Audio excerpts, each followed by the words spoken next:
Assalamualaikum warahmatullahi wabarakatuh. Perkenalkan, nama saya Didin Andrianto Kasida dengan NIM 1A1233028. Jadi di sini saya akan mempresentasikan materi hasil diskusi kelompok kami yang berjudul pengukuran karbon biru pada ekosistem pesisir di Teluk Kendari. Langsung saja latar belakang. Hutan mangrove di pesisir Teluk Kendari memiliki peran strategi sebagai penyerap dan penyimpan karbon biru, sekaligus berfungsi melindungi garis pantai dari abrasi serta menyediakan habitat bagi berbagai biota laut. Namun, tekanan akibat alih fungsi lahan dan degradasi lingkungan menyebabkan penurunan kapasitas mangrove dalam menyimpan karbon. Oleh karena itu, pengukuran stok karbon biru menjadi sangat penting sebagai dasar dalam upaya mitigasi perubahan iklim serta perencanaan konservasi mangrove yang berkelanjutan. Slide selanjutnya, tujuan penelitian atau pengukuran. Poin pertama, mengukur potensi karbon pada mangrove Teluk Kendari. Poin kedua, menganalisis kerapatan mangrove dan kontribusinya terhadap stok karbon. Poin ketiga, memberikan rekomendasi konservasi berbasis data ilmiah. Jadi, penelitian ini bertujuan untuk mengkaji potensi stok karbon pada ekosistem mangrove di Teluk Kendari, menganalisis keterkaitan antara kerapatan mangrove dan kontribusinya terhadap stok karbon, serta merumuskan rekomendasi konservasi mangrove yang berbasis data ilmiah dan berkelanjutan. Sekian, slide selanjutnya akan dilanjutkan oleh rekan saya. Terima kasih. Baik, di sini saya akan lanjut menjelaskan slide kelima, yaitu studi kasus Teluk Kendari, lokasi dan kondisinya. Penelitian yang dilakukan di pesisir Masjid Al-Alam Teluk Kendari yang memiliki mangrove dengan kerapatan dan jenis yang bervariasi.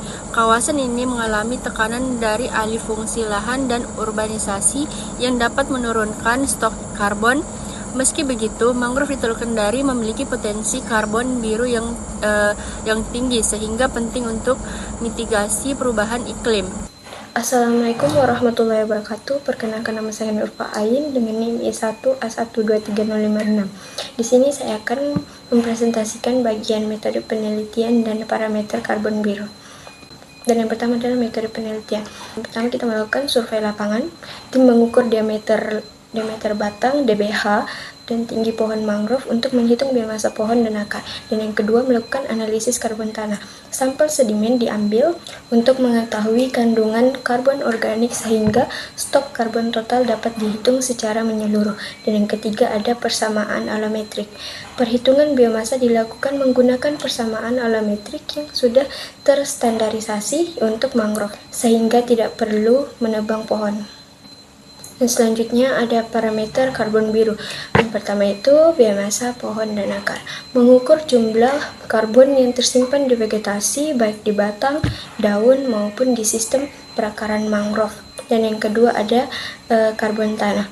Karbon tanah menjadi komponen utama untuk penyimpanan jangka panjang, terutama di lapisan sedimen yang lebih dalam. Dan yang terakhir ada kerapatan mangrove.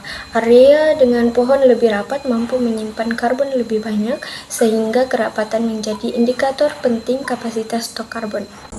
Lanjut, saya akan menjelaskan slide berikutnya, yaitu hasil pengukuran karbon biru di Teluk Kendari. Berdasarkan hasil pengukuran, stok karbon biru mangrove di Teluk Kendari tergolong tinggi yang tersimpan pada biomasa pohon, akar, dan tanah.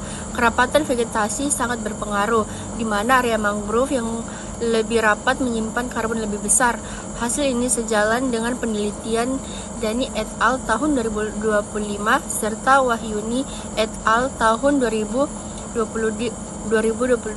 Secara ekologis, mangrove berperan penting dalam mitigasi perubahan iklim dan perlindungan wilayah pesisir. Assalamualaikum warahmatullahi wabarakatuh. Perkenalkan, nama saya Fitriani Simadupa dengan NIM I1A1233031. Di sini saya akan membacakan atau menjelaskan perbandingan dengan studi lain yang ada di Teluk Kendari. Bisa kita lihat pada slide ini ada beberapa penelitian. Kalau kita bandingkan dengan penelitian lain yang ada di Teluk Kendari, terlihat bahwa stok karbon biru tidak bersifat seragam. Nilainya sangat dipengaruhi oleh kerapatan mangrove dan tingkat degradasi kawasan. Misalnya pada penelitian Dani tahun 2025, menunjukkan total serapan karbon bisa mencapai sekitar 26.000 ton karbon, yang menggambarkan kontribusi ekosistem mangrove dalam skala teluk. Sementara itu, Wahyuni dan Ramadhani pada tahun 2022 menemukan pada area dengan kerapatan mangrove yang tinggi, stok karbon bisa mencapai sekitar 250 ton karbon per hektar. Sebaliknya, studi Kurnia dan Alfian tahun 2019 menunjukkan bahwa ketika mangrove mengalami degradasi, stok karbon dapat menurun hingga sekitar 12%. Dari perbandingan di atas, dapat disimpulkan bahwa kondisi ekologis dari kerapatan vegetasi sangat menentukan kemampuan Teluk Kendari dalam menyimpan karbon biru. Baik, adapun manfaat penelitian dari pengukuran karbon biru pada ekosistem pesisir di Teluk Kendari, yaitu yang pertama, sebagai dasar konservasi mangrove, yang kedua mendukung mitigasi perubahan iklim, dan yang ketiga meningkatkan kesadaran masyarakat dan pemerintah. Baik, di sini saya akan membacakan atau menjelaskan tantangan dan rekomendasi. Yang pertama adalah degradasi mangrove, baik aktivitas manusia maupun tekanan lingkungan. Yang kedua, adanya alih fungsi lahan di wilayah pesisir yang mengurangi luas mangrove. Selain itu, kerapatan mangrove yang fluktuatif juga mempengaruhi kemampuan ekosistem dalam menyerap karbon. Untuk menjawab tantangan tersebut, beberapa rekomendasi dapat dilakukan, seperti upaya konservasi dan rehabilitas mangrove menjadi langkah utama untuk menjaga dan meningkatkan stok karbon.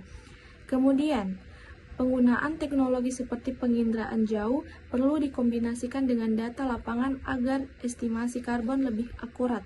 Yang terakhir, keterlibatan masyarakat juga sangat penting agar pengelolaan mangrove dapat terus berkelanjutan. Adapun kesimpulannya yaitu mangrove Teluk Kendari memiliki potensi besar sebagai penyimpan karbon sehingga perlu dikelola dengan berkelanjutan untuk menjaga keseimbangan ekosistem dan mengurangi dampak perubahan iklim. Pengelolaan yang efektif akan membantu melindungi mangrove dan fungsinya sebagai penyerap karbon dioksida. Sekian dan terima kasih. Saya akhiri dengan ucapan wabillahi taufiq wal hidayah. Wassalamualaikum warahmatullahi wabarakatuh. Meanwhile, Jadi bagusnya kita ambil di wilayah di mana? Kalau menurutku saya kita ambil di Wakatobi. Ih, terlalu jauh itulah. Ambil Jadi di dekat saja. jadi di mana kita mau ambil? Di mana mungkin ada dari Fitri? Teluk Kendari saja lah. Oh iya bagus nih. Iya bagus nih dekat tuh. Jadi kita ambil Kendari saja. Pasti sih yes, saya yes. Oke. Selama berarti Teluk Kendari. Iya, kita saja. Berarti kita cari nih dulu ambilnya ini studi kasus. Oke. Coba nih coklat palet. Ada yang kita lihat. Siapa ini nama anunya? Kucing Oh. dulu yang. Saya tahu ini mau dia. Ini bagus. Oke. Terus, Ya kita ambil mini, simpan mini. Satu saja, nih. tidak ada opsi. Kita ambil judul yang itu saja. oh iya boleh. Terus kita bikin nih mungkin bagi-bagi materinya nih bisa bicara masing-masing. Berarti gas PPT nih. Ya, bikin nih slide-nya dulu. Saya bikin nih. Orang isi di. Materinya nanti saya bagikan lah. Atau mau cari masing-masing saja. Cari dulu masing-masing baru. Nanti kirim di grup. Oke. Terus habis itu kalau sudah bikin PPT langsung bikin videonya. Nanti ada Ain yang editkan kita. Udah sampai edit? Iya. Ada editor. Jadi jangan lupa kirim videonya sama Ain. Terus isi masing-masing slide PPT. Saya ambil slide 9, 10, 11. Berarti penutup. Iya, penutup saya. Saya 89. Saya 58. Saya nanti yang pertama saja saya. Saya Yang kedua aja bagian saya. makan berapa? Oke. Berarti pembuka Didin nih yang buka. Yo, ya saya. Oke, berarti saya penutup. Oke, berarti ibu semua tinggal kita kerja. Oke, gas. Oke.